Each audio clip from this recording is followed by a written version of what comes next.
All right, everyone, I believe we are finally on the air here. Sorry for the slight delay today. We just had some technical difficulties, so I hope everyone could still join us. Welcome to another edition of the Guide Roundtable, Guide Collective Roundtable. We have some mostly familiar faces and a new face today. We have a guest today. We have Reiner, first of all, from Seattle, coming in from Seattle. Andrew, I'm moderator as normal. And we have Reid from Imprint Tours.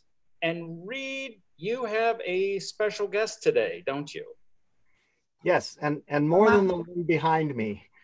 Everyone, I'd like to introduce you to Anne Kuria. She is Imprint's point person in East Africa when we take our groups to see the mountain gorillas, hence my background today.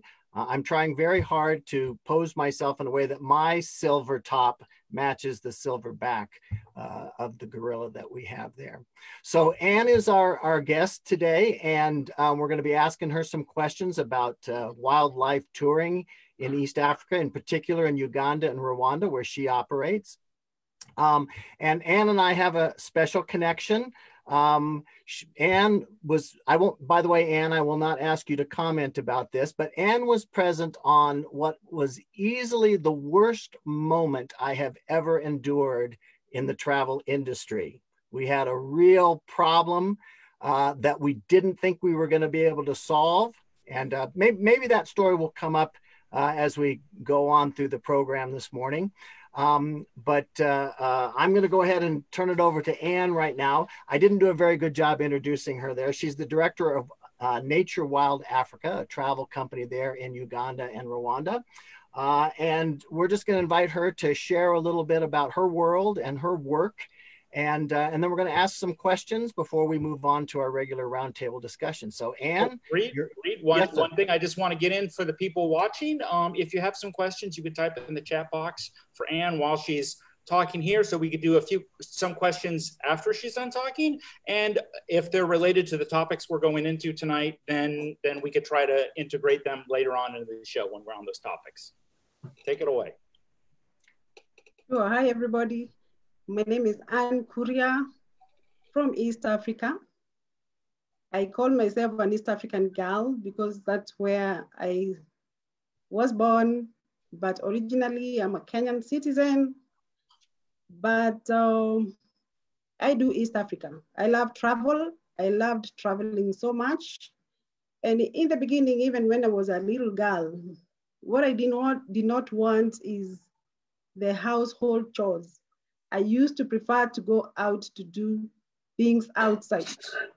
Were it not for that, the desire, the passion for traveling, which came out later on in my life. And that's when in my schooling, I schooled in Kenya. And in the process, when I came to know about the real travel, I was sure that that is what I wanted. So at the end of my schooling, I told my dad, now you know what, me, I want travel. But for him, he was not for travel. He was for either a teacher or a policeman. But that was not in my line at all. So at the end of the day, he told me, you know what, do what you like most, do what you want to do, as long as you'll get a good school to go to. So I chose to do the government public service interviews that landed me at the airport. And that is where I saw now the real tourism, where it comes from. I did not know the origin, as long as I was meeting the tourists and I knew they were coming to see sceneries, wild animals, that was my passion.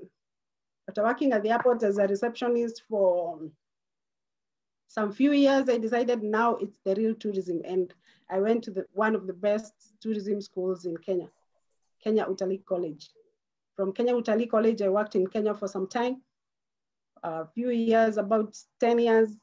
From there, I decided now it is East Africa.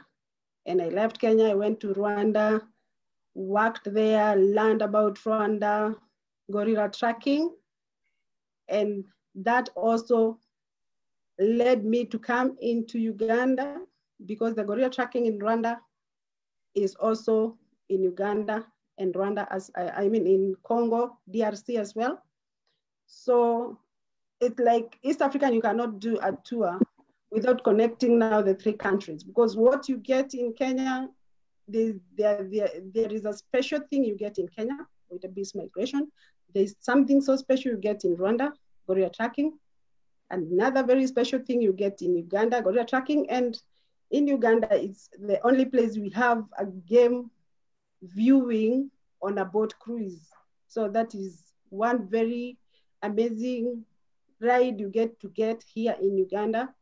And with all the connections, all the connection of the three countries towards, not mentioning also Tanzania comes in, but Tanzania is more likely what they have is like what Kenya has, because most of the clients who do the wildlife game in Kenya, Uganda, they want to go to either Rwanda or Uganda for the gorilla tracking. That is one special thing. So at the end of the day, I found myself like being an East Africa. My nationality now, I call it East Africa. Right now I'm seated in Uganda because we have a base office in Rwanda and Uganda. But unfortunately, for this time, the lockdown found us here in Uganda, but it is well. Tourism is good in East Africa. I would welcome everyone who wants to see the wildlife, everyone who wants to see the amazing gorillas up close, one-on-one. You are most welcome.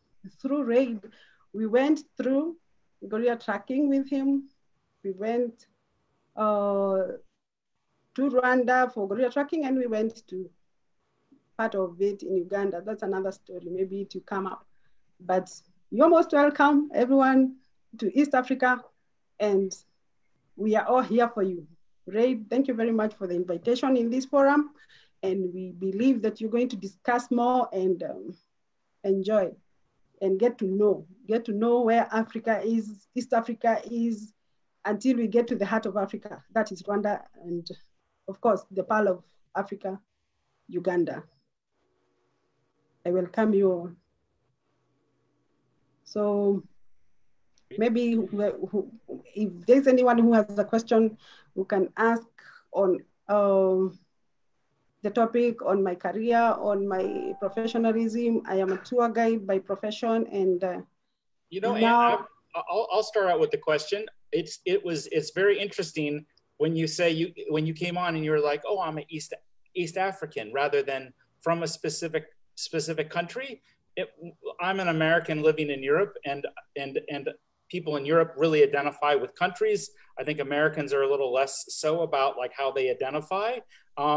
Is that something unique? Or are there a lot of people like you who are like, oh, I'm from this part of Africa, and because East Africa has certain, I'm assuming, similarities with cultures and other things, or is it most people are kind of pegged into their country?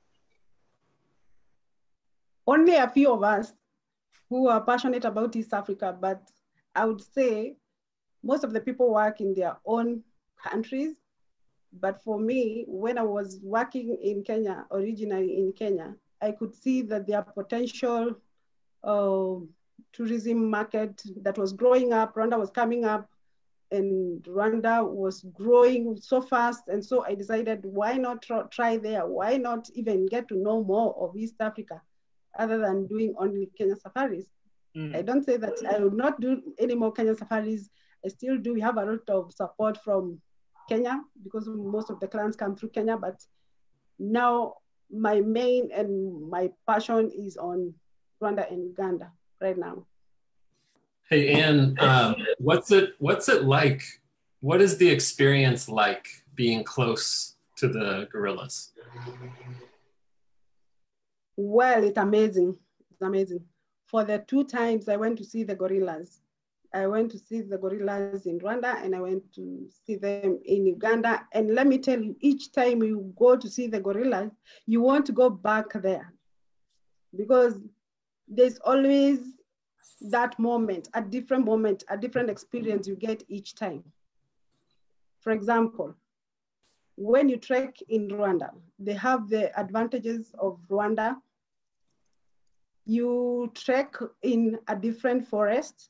You get to see the fauna and flora differently. You get to hike the mountains, and you get even to get closer to closer groups in Rwanda.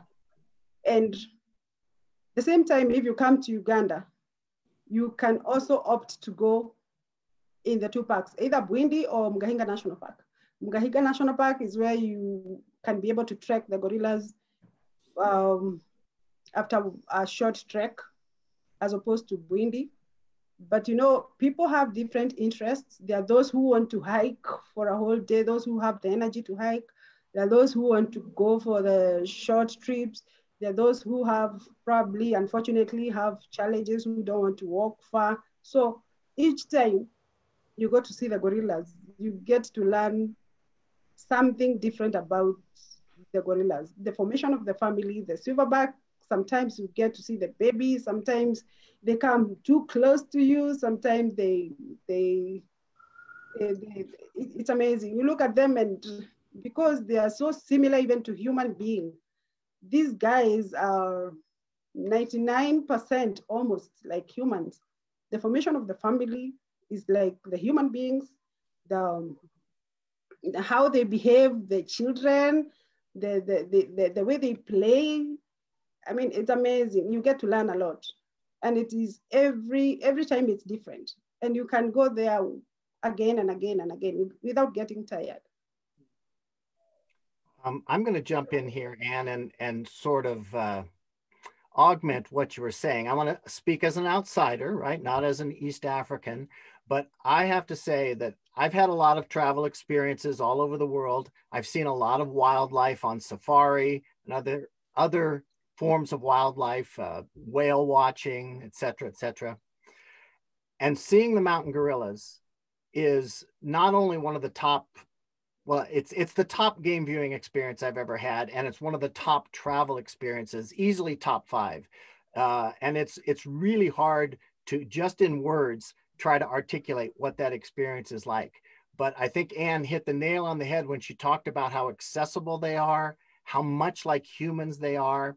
You hike up into the mountains, and then all of a sudden you're amongst those gorillas, and they are so acclimated to humans, they don't feel threatened.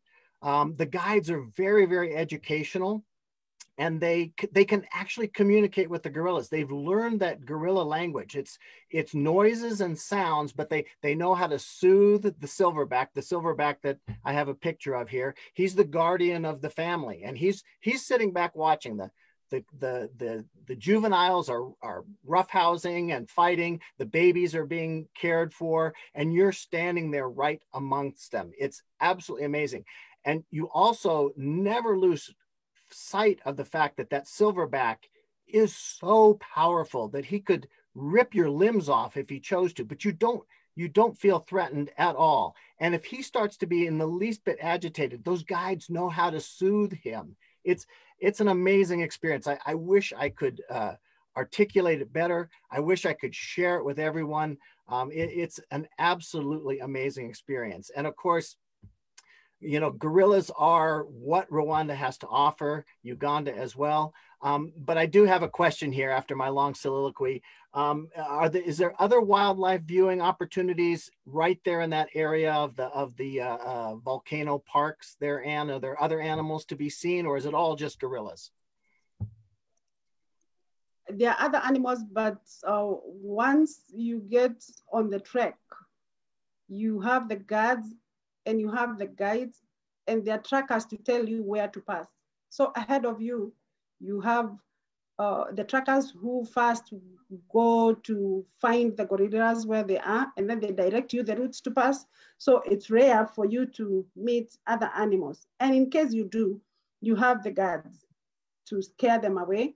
So it is very, very secure to track the gorillas. So it's not only, maybe the only thing you can see other animals or any other interesting things is birds and the fauna. So and the flora. So it's very rare.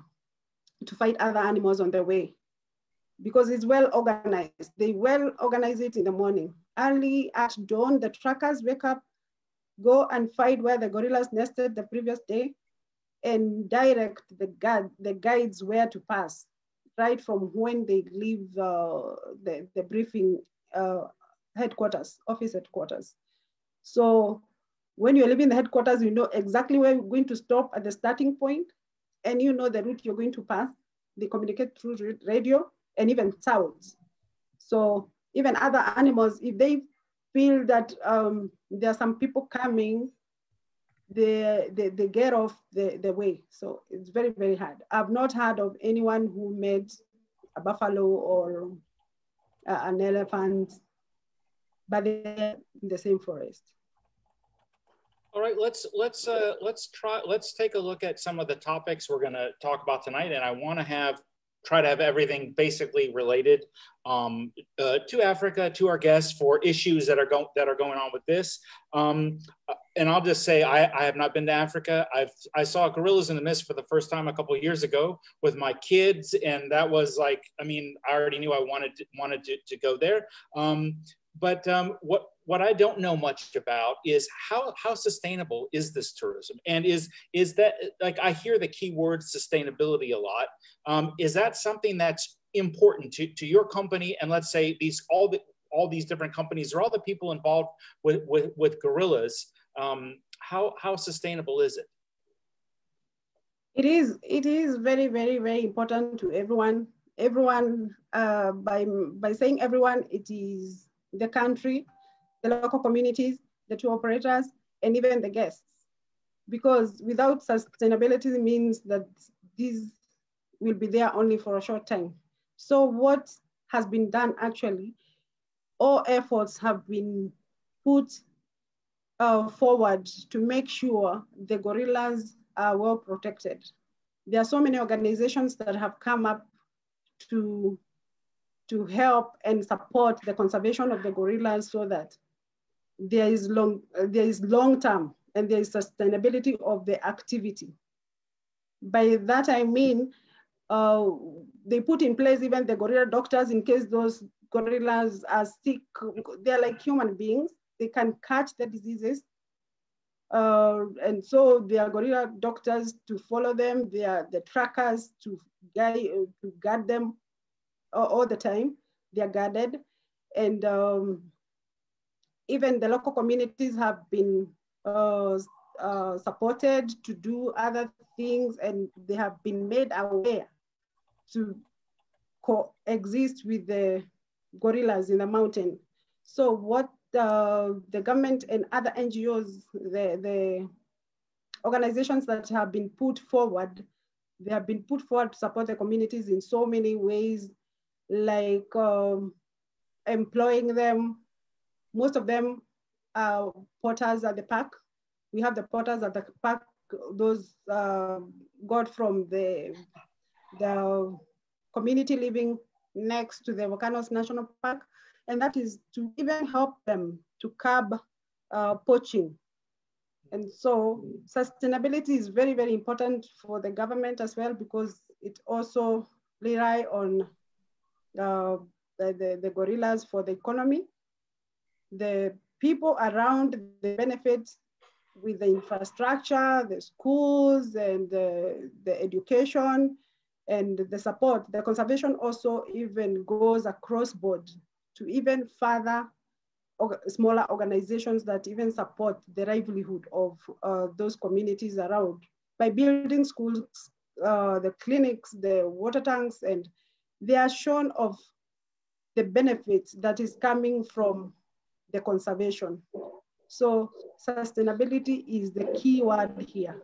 And even the Rwanda, for example, they have an annual event that is called Kwita Izina.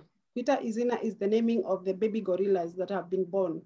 And even looking at the statistics, there's an increase in so many gorillas from the time, let's say 1980s, or about 230, but now in Rwanda, you can count to about 700 because of the conservation, of the protection, of the support they get. And even making everybody aware of the importance of the gorillas. Anne, I want to comment here. One thing that I remember that really impressed me when I was there with you in Rwanda was that the local farmers that farm right up on the shoulders of the volcanoes where the gorillas live. If a gorilla comes down out of the forest and does some damage to a farmer's property, there's a fund in place to compensate them. Correct? Am I remembering that correctly? Yes.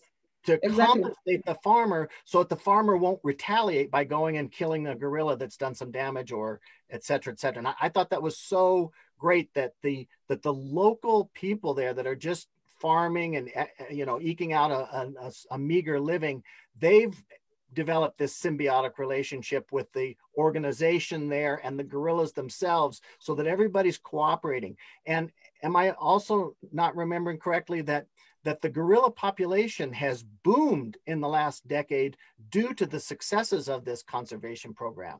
Yeah, sure. Yeah, okay. Reiner, did somebody have a question from our audience for Anne? Yeah, so Anne, we have a couple questions here on Facebook. Typically when people go to visit the gorillas, does the visit happen over one day, or are there experiences where you can have multiple days to view them? And then are they in a national park, or are they on like private land, private game park kind of situation? Tracking the gorillas is every day, but when you go to the park, the first thing you go to the park headquarters, and then you register yourself for the briefing. There's do's and don'ts when you go to watch the gorillas. From there, you get back into your vehicles, you get to the foothills of the mountains, that is Bukanos National Park or Ngahinga National Park or Bwindi National Park. And that is where you start the trek. The time to trek depends on where the gorillas are. When you get to them, you spend 1 hour to see them, to watch them and study them. Then after 1 hour, you trek back to the starting point, get back to your vehicle and go home. We only track gorillas once per day, and the group in the groups of 8. Groups of 8 per family, and for only 1 hour watching, and for 1 day. We cannot take a group to one family and then we take another one later after that one have watched. No, because of conservation, we want to let them free. We want to let them have their freedom. And that's the reason why we do not take many people several times during in a day. We only take a group of 8 to one family. They watch for 1 hour, and then that's done for that day. By the way, the gorilla tracking permits are extremely expensive. Are they $1,600 now, Anne? It is $1,500 in Rwanda and $700 in Uganda. Right. So not too many people are wanting to do multiple days, right? And the fact that the percentages of people that have success is it's well over 90%. I know. I mean, it's extremely rare that somebody goes up and doesn't. The trackers haven't found the gorilla families. So one morning is enough, is basically what I'm saying. Yeah, one morning is enough. What I find, sorry, Anne, what I find interesting is, like, I think it was either you or Reid said it, there's like a symbiotic relationship here. And I just thought that's really missing in a lot of places, dealing with mass tourism, and not even like to like, Venice levels, but just so many places. Doesn't seem like the government or the NGO and the community and the tourism companies, like, they're not at all on the same page. And that's very interesting that this sounds like there's a plan and a real concern to get everything right, because people there probably realize the consequences if you get it wrong. And I think there's a lot of people in tourism around the world who could take some good examples from what we're hearing tonight. I wanted to go to Reiner to bring in just some questions on wildlife ethics in general, because I think Reiner and I are both like, we haven't done this before, and we have some questions, and we kind of want to do the right thing, or at least that's where I'm coming from. Reiner, you're maybe a little skeptical on some of this. Well, I've actually been to East Africa. I went on a safari in the 90s when I was kind of college backpacker, and did a real budget safari, over 5 days or so in Tanzania and Kenya. And it was great. It was, one of the great travel experiences of my life. But I just think about the travel industry since the 1990s. Over the last 20 years, it's really exploded, and mass tourism is an issue that we see in other places around the world. And I wonder, for somebody who might be concerned about the effects of mass tourism, and in particular, the effects of mass tourism in, animal sanctuaries, what do you say to somebody who might think that, the best way to protect animals, to protect wildlife, is to just stay away from them, right? So how do, I think that visiting the gorillas sounds like one of the best maintained and best supported animal experiences that one could have in the world, perhaps. Certainly there are other places, I think of, like whale watching tours have been known to actually do harm to pods of whales near where I live. There are other examples around the world, probably examples in Africa too. So how about just in general, apart from gorilla tourism, in general, what is a good way for somebody to look up and research and overcome what hesitation they may have about animal tourism?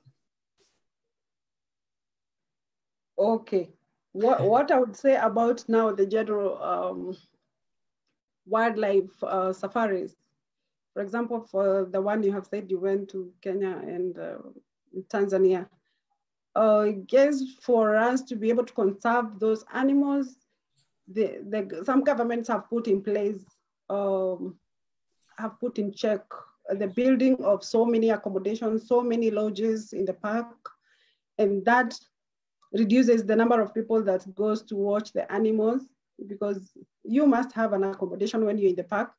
It's quite a way to reduce the number of tourists that goes into particular parks.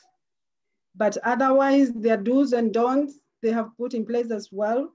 When you go to the park, a lot of disturbances of the animals, about the littering of the park, the driving off tracks is prohibited.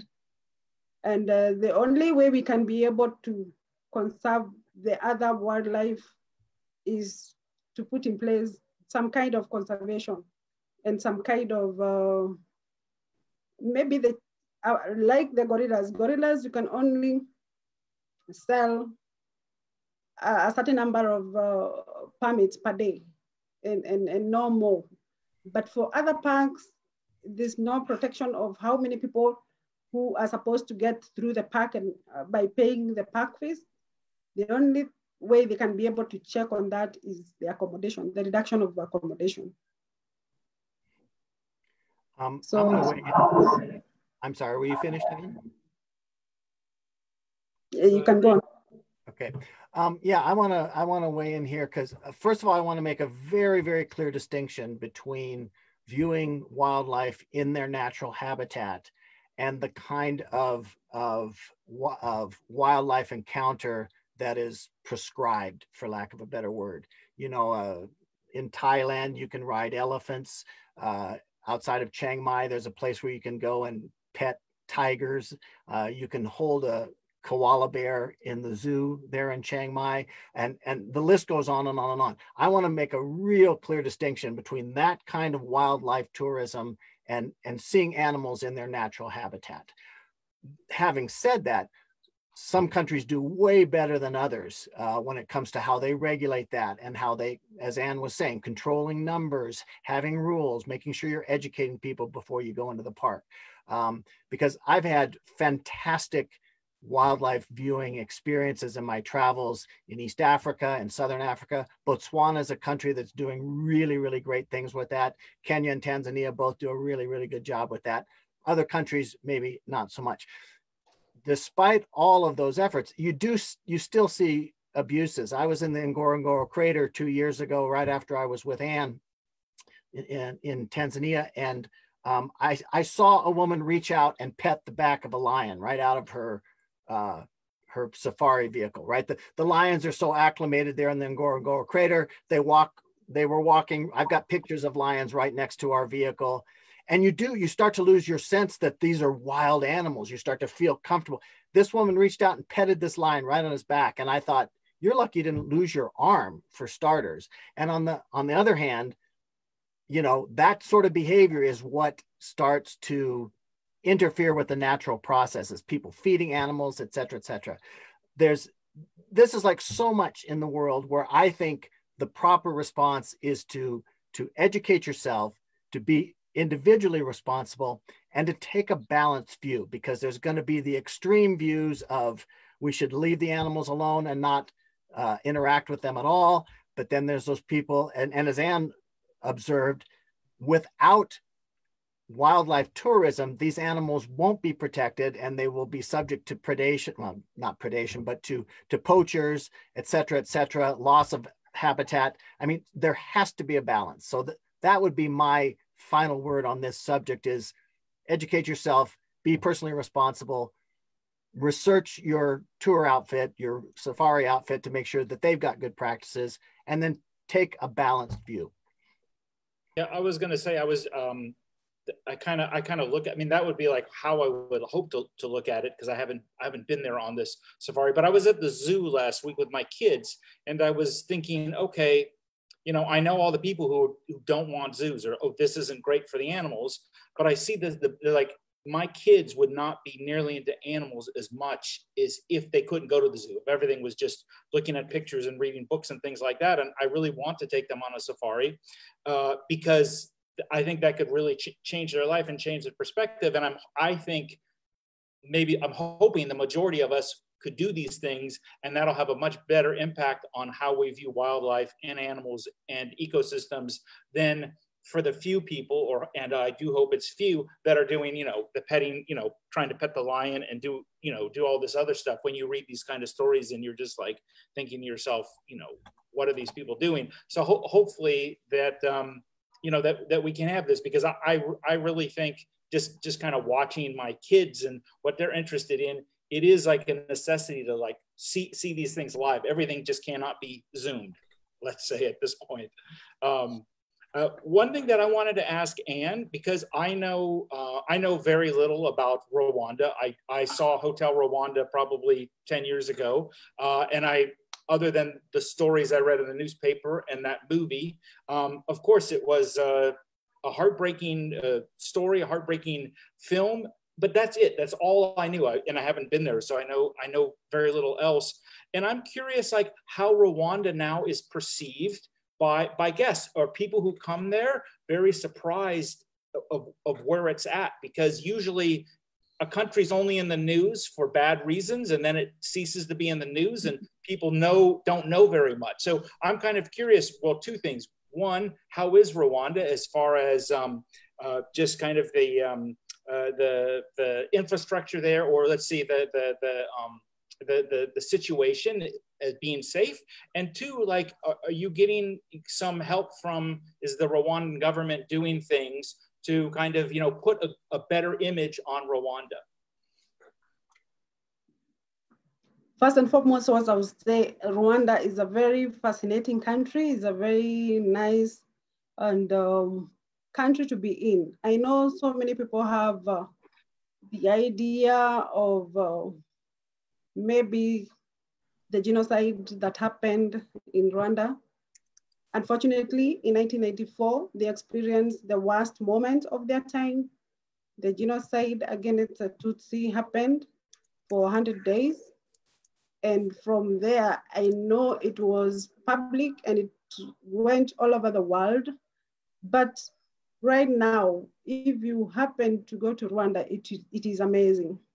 Thanks to their president, Honorable Paul Kagame, he has done his best to bring back the country, the reconciliation, and has really boosted the country, has really supported the country by bringing it back to its feet. Right now, on landing, when you're on the air landing in Kigali, it's the time you get to know, yes, this is a country or a land of 1,000 hills. It's so beautiful. The houses are so beautiful. The country, the city is big now. It is so clean. Actually, it is the cleanest city now in Africa, we would say. And we would be right to say that. And it is amazing because development that are found in Rwanda have surpassed many African countries. And it could be also in the first place with the IT, the technology. The city, the Kigali city is so clean. You do not have to wipe your shoes in the evening, I tell you, even after working a whole day there.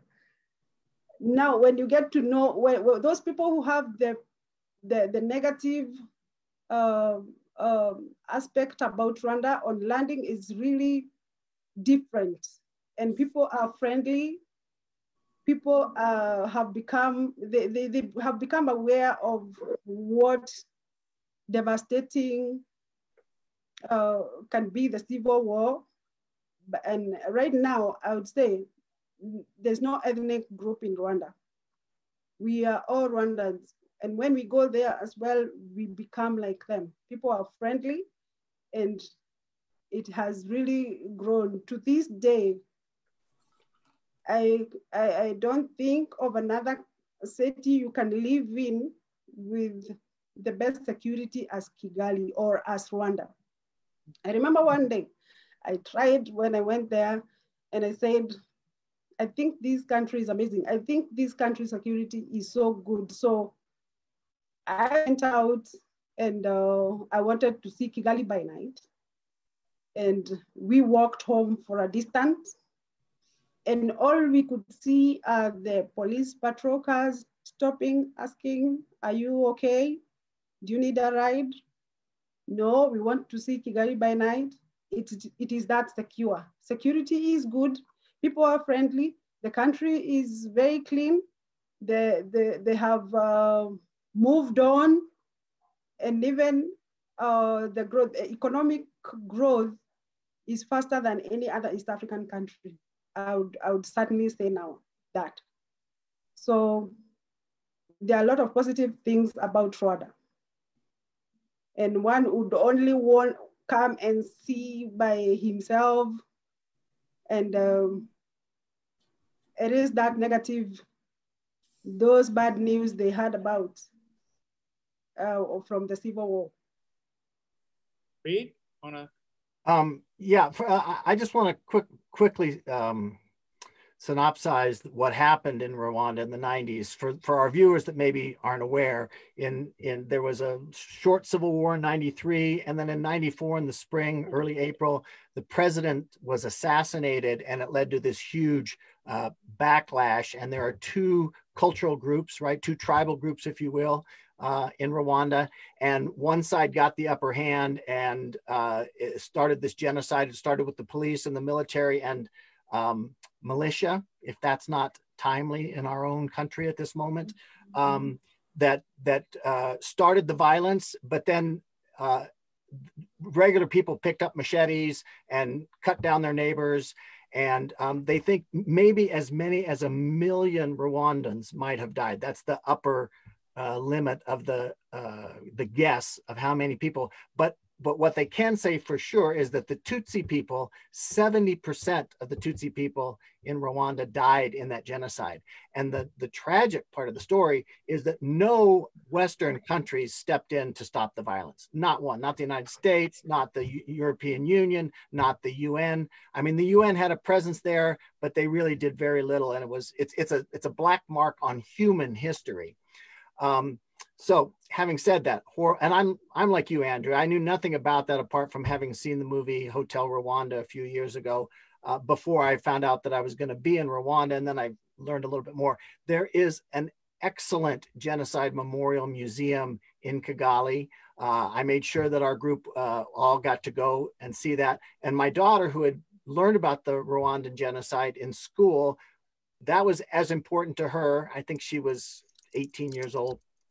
That was as important to her as seeing the mountain gorillas. And I went in there with not much of an expectation, but it is a superb facility and very powerful, with lots of video of interviewing people that survived, people on both sides. The second floor of the whole museum is about genocides historically, obviously the Holocaust in Europe, but there are other genocides that have taken place that I didn't know anything about. Namibia, for instance, a couple of others. I came out of there and I'd been holding it all in. And as soon as I ran into my daughter again, I just collapsed into blubbering tears. It was so powerful. That's just to catch up and a little bit about the museum there, and another great reason to go to Rwanda as a tourist. But I also want to confirm what Anne was saying. I have 3 days of experience in Rwanda, but that one anecdotal experience was that that's a country that's doing things right. I mean, I don't know what the behind the scenes story is, but just the feel, the cleanliness, the great infrastructure, the way that people are kind and polite. It was definitely, I don't want to be disparaging of Tanzania and Kenya, but I had just spent 2 weeks there before I was in Rwanda. And it was definitely a step up in terms of the feel of how things were going there. So I think Rwanda is definitely going in the right direction. Well, that's great to hear. I had my experience when I started my business, and I do tours in, let's say, mostly former Yugoslav countries. And I really kind of fell in love with Bosnia. Unfortunately, with Americans and, let's say, people in general, the only thing people knew about Bosnia for the most part was this war in the 90s. So I was just a one-man band, and I thought, well, how do I get people to go to Bosnia? Because they either don't know about it, or they don't think of it as a tourist destination, or they have this very negative, image of it in their head. And I decided that if people wanted to see these other things in Croatia and nearby countries, then they were going to have to go to Bosnia as well, because, if they're going to trust me to, say, hey, this is what you need to see, I just kind of put it in because people wouldn't have said, oh, let's go to Bosnia. And that's worked really well. And now a lot of people people talk about that a lot more than, let's say, more well-known places, because there's something special there and unexpected. But until I went there too, I felt about Bosnia probably like I felt about Rwanda, that I just, I don't know. And now it's not on the news. Did things get better? Did things get worse? Is it total chaos? So I'm really glad to hear that, that things are going well, and that you have such a great invite like these with the gorillas. That's something really, really special. Guys, I know we had some technical difficulties, so I want to wrap up the show with our normal around the table. And what we do at the end of each show is I ask a question to everybody. The question that I'm going to ask for you would probably be gorillas. So I'll ask if you could think of something else as well if you wanted. But the question for tonight is, what animal and what destination would you want to go to? Like, where would you travel to see a specific animal, and and what would that destination be? And Reid, I know you've seen the gorillas, but you could pick them as well again if you want. Was that your choice? Absolutely. Absolutely. Of all the animals I've seen, that was the #1 experience. Of the animals in the wild that I would like to see that I haven't seen yet, I need to see a tiger in India. I've tried and I've been unsuccessful so far. Reiner, what about you? Well, it's not going to Joe Exotic's, Tiger King Animal Zoo in Oklahoma. That's for sure. I think about, I'd love to see the monarch butterflies in Mexico. I'd love to see the emperor penguins in Antarctica. But I think that also just looking back on my travel experiences, one of the best animal experiences that I've ever had was actually in Rome. Not on animal travel, but it was just a serendipitous occasion where the starlings that are known to fly around Rome, especially in the fall, this huge flocks of starlings fly around the city, and they move in a kind of swarm, and there's millions of them, it seems, and they sort of create a cloud, and they kind of change direction all in unison, and they're just absolutely beautiful. One of the most beautiful phenomenon I've ever seen. Last fall, I had the thrill of waking up early on a Sunday morning when Rome was totally quiet, and stepped out onto the balcony of my hotel room, and one of these flocks of starlings came flying down our street, just right overhead. And I was able to hear them. They were so close, and it was absolutely magical. So that's my great animal travel thrill. All right. Anne? It looks like we had almost like the same idea, all of us, because I had mentioned about the tiger before we even started in India. I have seen a leopard, I have seen a cheetah, so I would really much like to see the tiger to be able to compare the differences. But let me tell you, gorillas, you'll never have enough. The 2 times I have gone to see the gorillas. The first time I went in Rwanda, and I went to a family called Hirwa. We were together with my husband, and just when we were watching the gorillas, it happens like the 2 times the silverback just wakes up as big as it is, the one behind Red. It just wakes up and goes to a direction of one person, more points to one person. So that time it went right to my husband where he was studying, where he was taking photos. And you know what? You are not supposed to run away. You are not supposed to look at it direct into the eye. You're not supposed to take photos. You're supposed to just quote and submit. I tried to take that photo when it was right next to him and tried to smell, I think, maybe perfume or some kind of lotion. And I did not take a photo. I was so scared. And I said, oh my God, I might come out of here without my husband. And after a few minutes, he just walked off and went into the bushes. The time I went in Mugahinga with some radio, remember, the granddaughter to one of your clients, yes. The silverback again approached her, stood by her. She was unable to quote and submit. She was so scared. It stood there for some 30 seconds, just looking at her. And at the end, it just hit her at the back and went. Those are the 2 unusual times I have seen amazing things, but they're very calm. They just want to see, they just come, sometimes just wake up and come close to you. They just want to see if you bring a fight or something. But if you just submit and let it have its time, it will just go away. They are all trained.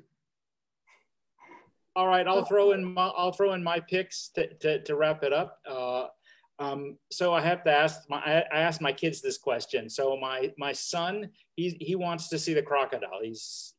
Dinosaurs would be in there, but we don't have like Jurassic Park yet. So crocodiles in Egypt, I think, or Australia, but I kind of want to go to Egypt. So I'm going to say crocodiles on the Nile with my son.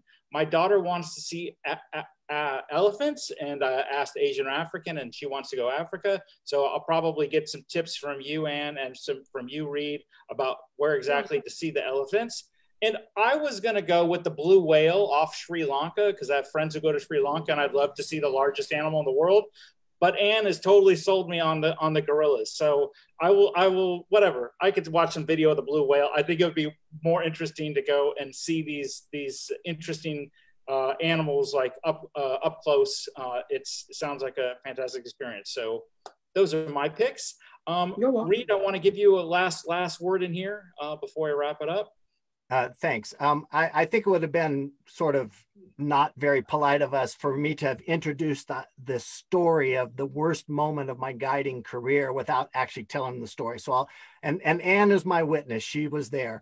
So I'll try to be brief. Anne just mentioned 2 minutes ago the granddaughter that the silverback came and stood close to in her story. My story involves that same little girl. After we'd arrived with my group of people, we had about 30 people to see the gorillas. We had all the permits, everything was ready to go. There were some snafus that made Anne's life miserable for a day or two, but she handled them professionally for us. Thank you, Anne. But then we found one of the problems we had to deal with, instead of all going one morning, we had to split the group in 2 halves. So I went with the first half the first morning, and while I was up there, a new problem emerged. We found out at that point that in Rwanda, by law, you have to be 15 years old to go up and see the gorillas. And we had a 13-year-old girl with us. So Anne and my brother and I and the girl's grandfather put our heads together, tried to come up with the solution. We called people, we tried to bribe people, we wrote letters to the government, we tried everything. And I finally arrived at a point where I did not think there was a way to solve the problem. And I had to go downstairs. I might cry telling this story. I had to go downstairs and tell that 13-year-old girl in the hotel that she couldn't go. It was the worst moment of my entire career in travel. I bawled like a baby. Anne will testify that this is true. I almost couldn't get the words out. I was so upset. Now, I wouldn't tell this story if there wasn't a good ending to it. And the ending is, I won't go into the details, but the solution finally presented itself. All we had to do was throw a bunch of money at it and arrange for them to be put into a taxi, driven to the Ugandan border, which was not too far away. I paid for the permits to see the gorillas there. We paid for the visas to cross into Uganda. We got new plane tickets for them. But the next morning, that little girl and her grandfather got to go. They got to go into Uganda, and Anne was sharing about the experience that she had. That made up for all the suffering that I had to go through and the pain of having to tell her that she couldn't go, because at the end of the day, I got to go back to her and tell her that she could go. So I think that's just it's a great story. I hope you enjoyed it, but it's also about travel. You know, things don't go well always in travel. And what you got to do is figure out what the solution is and move forward. I know I've taken up a lot of screen time today, but one last, since everybody was telling their stories about their great animal encounters, mine happened in Rwanda. We were up in the mountains with the gorillas, and the guides have taught you, if the gorillas start rolling your way or coming your way, put your eyes down, back away. We were standing there, and 2 of the juveniles were wrestling, and they came rolling down the hill, and the guide told me, get out of the way, get out of the way, and I didn't move quite quickly enough. And as these 2 teenage gorillas, probably 150 pounds each, as they rolled by, one of them reached out and slapped me on the butt. That was the best travel experience I've ever had, being slapped on the butt by a wild gorilla. So sorry to take so much time today, everybody. Well, I can't say that's happened to me before yet, at least.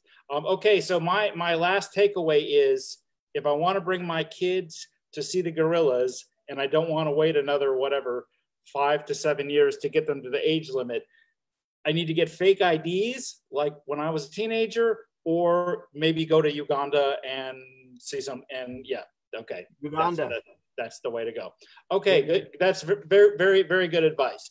Hey, everyone, I want to thank Anne for coming on. Anne, thank you. This has been so cool, because I've learned so much, and I knew very little about wildlife and safaris in Africa. So I appreciate your time for coming on.